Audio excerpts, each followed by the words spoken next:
বর্তমান সরকারকে তিনটা পরামর্শ দিব যে তিনটা নীতি তারা বাস্তবায়ন করে হিন্দুস্তান বাংলাদেশের নাম শুনলে হরে রাম করতে করতে পানি খাবে। এক, প্রথম নীতি, ভারতের বাংলাদেশের পাশে হচ্ছে শিলিগুড়ি করিডোর, চিকেন নেক বলা হয়। লালমনিরহাট একটা এয়ারপোর্ট আছে, ব্রিটিশ আমলে 1931 সালে করা হয়েছিল।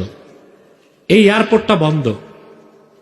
আমি সরকারকে বলবো লালমনিরহাটের সেই এয়ারপোর্ট থেকে মাত্র 12 কিলোমিটার দূরে চিকেন নেক।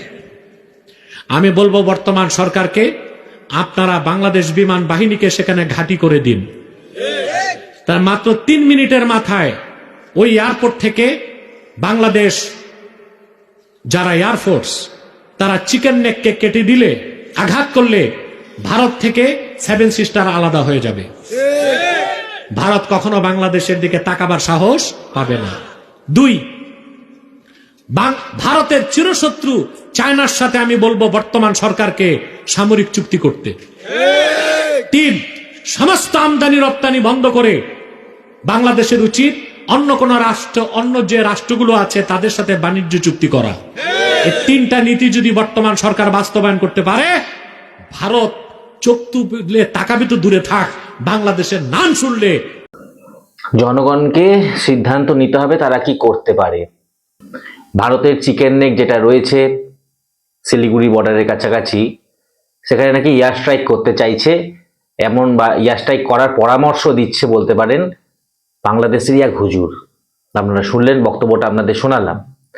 এখন এই চিকেন নেকটা কি আপনারা যারা জানেন না, অনেকেই হয়তো জিনিসটা অতটা সেরকম সাবলীল নন, তো তাদের জন্য আমি এই ছবিটি দেখাচ্ছি। দেখুন, চিকেন নেকটা হচ্ছে এইটা, যেখানে মুরগির গলার মতন সরু একটা অংশ ভারতের মধ্যে রয়েছে, যেটা শিলিগুড়ি, বিহার এবং পশ্চিমবঙ্গের উত্তরবঙ্গ এবং দক্ষিণবঙ্গকে সংযোগ করছে, যেটা দিনাজপুরের কিছুটা অংশ পড়ছে আর কি, যার 22 দেখাচ্ছে, 22, 30, 20 কিলোমিটারের মতন একটা জায়গা, যেখানটা দিয়ে ইন্ডিয়া থেকে পূর্বের রাজ্যগুলো অর্থাৎ মিজোরাম, মণিপুর, আসাম, এইসব অঞ্চলগুলোতে, এইসব 7খানা যে রাজ্য আছে ওই রাষ্ট্রের যাওয়ার রাস্তা শিলিগুড়ি নেক। এই জায়গাটায় নাকি একটা কোনো ব্রিটিশ আমলেতে বিমানবন্দর ছিল, যেটা এখন ইউজড হয় না। সেই বিমানবন্দরে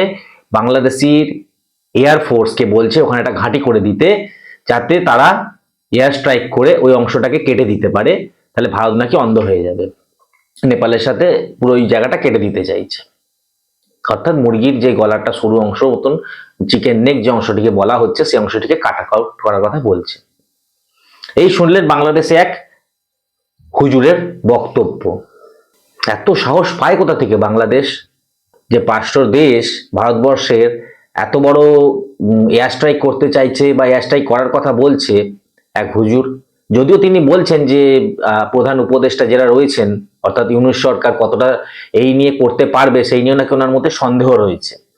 সন্দেহ থাকলেও বাংলাদেশের জনমানুষের মধ্যে এই কিছু হুজুরেরা মিলে এই খবরটা তো ছড়িয়ে দিচ্ছে যে আমরা ওই জায়গাটা আক্রমণ করব।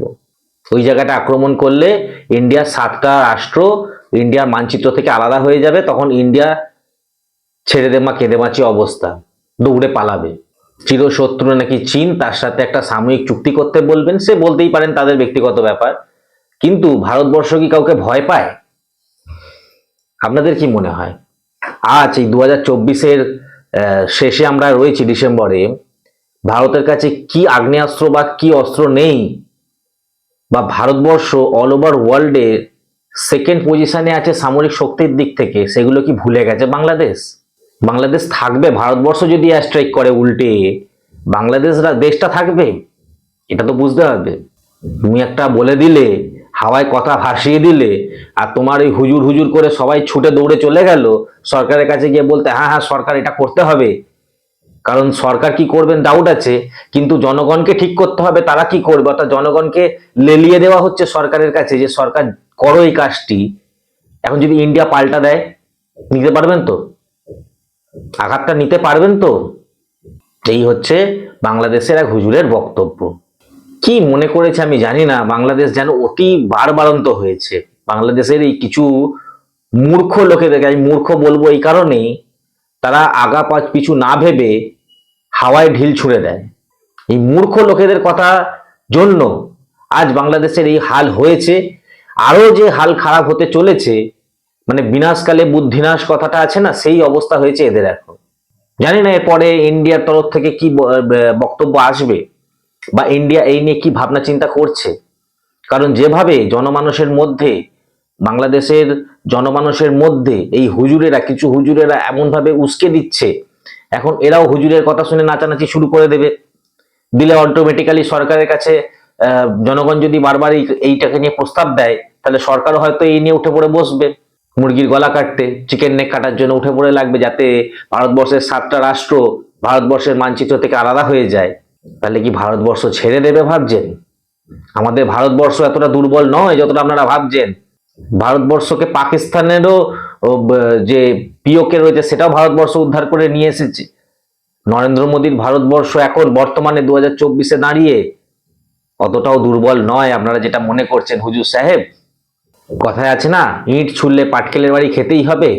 আপনি ওই চিকেন নেক কাটতে গেলে আপনার পুরো দেহটাকে কেটে না আলাদা করে দেয় ভারতবর্ষ, এই কথা মিলিয়ে নেবেন। আপনি ভারতবর্ষের চিকেন নেক কাটতে চাইছেন? ভারতবর্ষের চিকেন নেট যদি আপনারা আলাদা করতে চান, ভারতবর্ষ আপনাদের পুরো গর্দান আলাদা করে দেবে বাংলাদেশের। তখন বুঝতে পারবেন কত ধানে কত চাল। তো এবার আরেকটি কথাও বলেছেন, পরামর্শ দিয়েছেন হুজুর, যে ভারতবর্ষের সাথে আমদানি রপ্তানি চুক্তি ক্যান্সেল করে অন্যান্য দেশের সাথে যেন আমদানি রপ্তানি চুক্তিটা করা হয়। সে করুক, তাদের ব্যক্তিগত দেশের ব্যাপার, তারা কোথা কার সাথে চুক্তি করবে কার সাথে চুক্তি করবে না সেটা সম্পূর্ণ তাদের নিজস্ব ব্যাপার। কিন্তু আপনারা এরকম ভাবে ভারতবর্ষকে এতটা দুর্বল মনে করবেন না। তবে আমি একটাই কথা বলবো, এভাবে যদি বাংলাদেশ সার্জিক্যাল স্ট্রাইকের কথা ভেবে থাকে, তবে ফল কিন্তু বিশালভাবে ভুগতে হবে বাংলাদেশকে, বাংলাদেশের আপামর জনগণকে। ভারত কিন্তু সার্জিক্যাল স্ট্রাইক করবেই, এটা কিন্তু মাথায় রাখতে হবে। আর ভারতের ক্ষমতা কি আছে আপনারা সেটা ভালো মতন জানেন। তো দেখা যাক পরবর্তী দিনে কি হয়, বাংলাদেশ কি করতে চাইছে, বা তারা সার্জিক্যাল স্ট্রাইকের কথা সত্যি সত্যি ভাবছে কিনা। আর সার্জিক্যাল স্ট্রাইক যদি বাংলাদেশ করতে চায়, তাহলে ভারতবর্ষ হাত পা গুটিয়ে বসে থাকবে না, আমি এইটুখানি আপনাকে বলতে পারি। পশ্চিমবঙ্গের 72টা এমন জায়গা রয়েছে যেখানে তারের ব্যারিকেড করতে পারেনি পশ্চিমবঙ্গ সরকারের জমি নেয়নি বলে। বারবার এই অভিযোগ উঠে আসে বিরোধী দলনেতা শুভেন্দু অধিকারীর গলায়। তার মানে এই নয় যে আপনারা যা ইচ্ছা তাই করে দেবেন আর আমরা হাত পা গুটিয়ে বসে থাকবো, সেটা কখনো সম্ভব নয়। ভারতবর্ষ এর মোক্ষম জবাব দেবে আশা করি, যদি বাংলাদেশ কোনো পরবর্তী স্টেপ নেয়। তবে বাংলাদেশে যে সার্জিক্যাল স্ট্রাইক হবেই যদি এইরকম আপনারা ভাবেন, এটা বলার কোনো অপেক্ষা রাখে না। তো এই দেখলেন আমার শর্ট প্রতিবেদনের মধ্যে আমরা আপনাকে শেয়ার করলাম যে বাংলাদেশের হুজুরের বক্তব্য এবং চিকেন নেক কি, যেটাকে ওরা 7টা রাষ্ট্রের লাইফ লাইন কেটে দিতে চাইছে বা কেটে দেওয়ার কথা বলছে, যে কারণে এই ভিডিওটি আপনাদের সামনে আমার তুলে ধরা। তো সমস্তটা দেখলেন দর্শক বন্ধুরা, আপনাদের মতামত অবশ্যই এই ভিডিওর কমেন্ট সেকশনে কমেন্ট করে জানাবেন। আর ভিডিওটিকে বেশি বেশি করে শেয়ার করুন, যাতে সমস্ত আমরা ভারতীয় বা আমরা সমস্ত পশ্চিমবঙ্গবাসী এই নিয়ে জানতে পারি যে বাংলাদেশের মধ্যে কি চলছে, তারা কি করতে চাইছে বা তাদের চিন্তাধারাটা কি।